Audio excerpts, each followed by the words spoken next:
ಕಹಿ ಉಂಡರೆ ತಾನೇ ಸಿಹಿಗೆ ಬೆಲೆ ಬರುವುದು. ಒಮ್ಮೆ ಕಷ್ಟ ಸುಖಗಳೆರಡನ್ನೂ ಹೆತ್ತ ಅಮ್ಮನ ಬಳಿ ಕಷ್ಟವೂ ಹೋಗಿ ತನ್ನ ಕಷ್ಟವನ್ನು ಹೀಗೆ ಹೇಳಿಕೊಂಡಿತಂತೆ. ನಾನು ಬಳಿ ಬಂದರೆ ಜನ ದೂರ ಸರಿಯುವರು, ನನ್ನ ಕತೆ ಕೇಳಿದರೆ ಜನ ಕಿವಿ ಮುಚ್ಚುವರು, ನಿಟ್ಟುಸಿರು ಬಿಡುವರು, ಕಣ್ಣೀರು ಸುರಿಸುವರು. ಹೀಗೆ ಎಲ್ಲರಿಗೂ ನಾನು ಬೇಡವಾದರೆ ನಾನೆಲ್ಲಿಗೆ ಹೋಗಲಿ ತಾಯಿ, ನೀನೇ ಹೇಳು. ಸುಖ ಜನಪ್ರಿಯವಾಗಿರುವುದು ನನ್ನಿಂದಲೇ ಅಲ್ಲವೇ? ಈ ಸತ್ಯಾಂಶವನ್ನು ಅರಿತ ತಾಯಿ ಕಷ್ಟವನ್ನು ಹೀಗೆ ಸಂತೈಸಿದಳು. ಎಲೈ ಕಷ್ಟವೇ, ಮರುಗದಿರು, ಸುಖ ನಿನ್ನ ತಮ್ಮ. ನೀನಿರುವಷ್ಟು ದಿನ ನೀನವನಿಗೆ ಅಣ್ಣನಾಗಿಯೇ ಉಳಿಯುವೆ. ಜನ ಸುಖದ ಹಿಂದೆ ಹೋದಂತೆ ನೀನು ಅವನ ಹಿಂದೆ ಹೋಗುತ್ತಿರು. ನಿನ್ನಿಂದಲೇ ಅವನಿಗೆ ನಿನ್ನ ಪರಿಚಯವಾದ ಮೇಲೆ ಜನರಿಗೆ ಸುಖದ ಪರಿಚಯವಾಗಲಿ. ಆದುದರಿಂದ ಎಂದೆಂದಿಗೂ ನೀನೇ ನಿನ್ನ ಅಣ್ಣನಾಗಿರು, ಸುಖ ನಿನ್ನ ತಮ್ಮನಾಗಲಿ.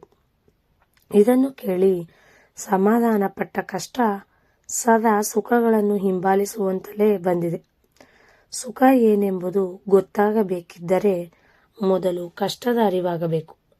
ಕಷ್ಟವನ್ನು ಅನುಭವಿಸಿದವ ಸುಖವನ್ನು ಅನುಭವಿಸಲಾರ.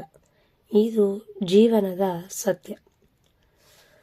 ಕಹಿ ಉಂಡರೆ ತಾನೇ ಸಿಹಿಗೆ ಬೆಲೆ, ಕತ್ತಲಿದ್ದರೆ ತಾನೇ ಬೆಳಕಿಗೆ ಬೆಲೆ, ಸಪ್ಪೆಯಾಗಿದ್ದರೆ ತಾನೇ ಉಪ್ಪಿಗೆ ಬೆಲೆ, ನೋವಿದ್ದರೆ ತಾನೇ ನಲಿವಿಗೆ ಬೆಲೆ, ನನಸಾದರೆ ತಾನೇ ಕನಸಿಗೆ ಬೆಲೆ, ಕೈ ಕೆಸರಾದರೆ ತಾನೇ ಮೊಸರಿಗೆ ಬೆಲೆ. ಈ ಸತ್ಯವನ್ನು ಅರಿತು ಬಾಳಿದರೆ ತಾನೇ ಬಾಳಿಗೆ ಬೆಲೆ. ಹೀಗೆ ಜೀವನದಲ್ಲಿ ನಾವು ಅನುಭವಿಸುವ ಒಂದೊಂದು ಗುಣಕ್ಕೂ ಅದರ ಗುಣಮಟ್ಟವನ್ನು ಹೆಚ್ಚಿಸಿದ ಅದರ ಜೊತೆಯಾಗಿಯೇ ಇರುವ ಆ ಗುಣಗಳಿಂದಲೇ ಬೆಲೆ ಬಂದಿರುವುದು.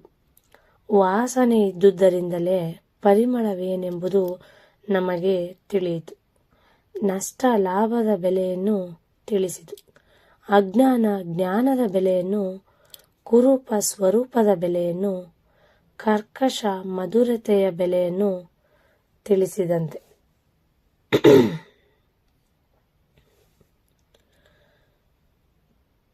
ಕುರೂಪಿಗಳಿರುವುದರಿಂದಲೇ ಸೌಂದರ್ಯಕ್ಕೆ ಬೆಲೆ, ದಡ್ಡರಿರುವುದರಿಂದಲೇ ಬುದ್ಧಿವಂತರಿಗೆ ಬೆಲೆ, ಮರಣವಿರುವುದರಿಂದಲೇ ಬದುಕಿಗೆ ಬೆಲೆ.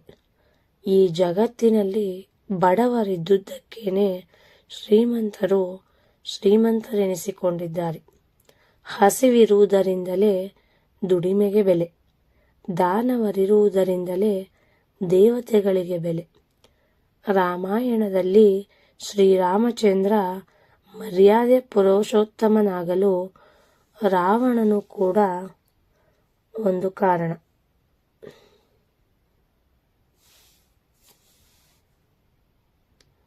ಹೀಗೆ ಒಂದರ ಇರುವಿಕೆಯಿಂದಲೇ ಇನ್ನೊಂದಕ್ಕೆ ಬೆಲೆ.